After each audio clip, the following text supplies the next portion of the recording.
rally, I'd like to once again extend gratitude to everyone making the effort to attend here and to assist in everyone's combined assistance in trying to get the state government to take notice and to address seriously the historical unlawfulness of taking and selling of sand from Straddie by the mining company UNIMIN. So my sincere gratitude to everyone for showing up here today. I'm really grateful to more of my own family and my own mob for them attending also. And it goes to show the importance of this to us as Aboriginal people, as the original First Nation people of that land, North Straddie Island. With regards to the reason of being here today, the main purpose of my immediate objective of today is to call for equality in the criminal justice system. And in saying that, I'd like to just give an example, and there's no names to be used, but with regards to criminal activity and prosecution, if we look at the media, and I'll use some of those names, and the publicity in the media over the last few weeks, there's been one classic example with the Gordon Nuttall trials, and how the state government is pursuing fully, or they already have charged Gordon Nuttall with committing criminal indictable offences. Now they're pursuing fully the recovery of all of the unlawful economic proceeds that's been generated as a result of Gordon Nuttall's unlawfulness. Also in the paper on the weekend there was another example of a Spix biking group and a criminal drug syndicate, and it's a different offence but it's still a criminal offence. But the state government has indicated their intentions to prosecute those bikies fully as indictable offences and to also pursue recovery of all criminal proceeds that amount to approximately about $20 million. Also seen in the paper most recently, and I don't want to mention the sister's name, there was a picture of an Aboriginal lady who's been charged by the state. She's a mother of four. She's been charged by the state for petty crime, and you can be guaranteed that the state government's going to pursue charging that Aboriginal lady as a criminal.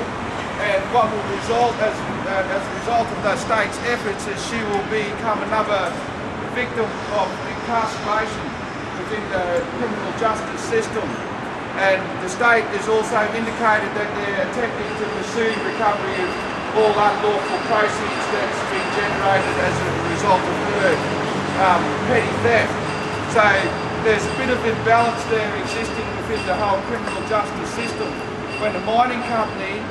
who's accompanied by the state can unlawfully take and sell sand under not our Aboriginal customary law but under their own common law for well over a decade. And the state government then turns around and decides that they haven't committed a serious offence, even though it's been estimated at being worth a minimum of $80 million. But the state government said they haven't committed a serious offence, it's only a simple offence and it's only worthy of fines. We have an understanding that the maximum fine that the company will be charged with if they're found guilty will amount to the value of around $800,000. So $800,000 against an $80 million theft it just doesn't weigh up as being justice. Also with regards to the state's involvement and the state government taking and receiving royalties for over 10 years from that unlawful sand sales, it's obvious that the states are implicated in this unlawful activity, and there should be a full investigation, and I'd like to publicly call and make the announcement, and I'll be following up in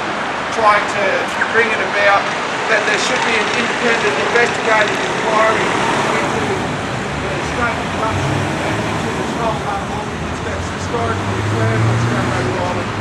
in taking and selling our property without our permission as the rightful owners of that land. And to me that just represents legal grand theft, and it's just a continuation of the colonial history and the nature of colonialism in disregarding the rights of Aboriginal people and considering them as being of lesser value than the rights of the majority that assemble under the democracy of this nation of Australia. And that's a very sad thing, because like when we look at our place over there on Straddie Island, and it was made evident at a public meeting last week that there's a lot of interest that exists in relation to our land, from mining related interest to conservation interest to eco-tourist interest and there's state interest and so forth.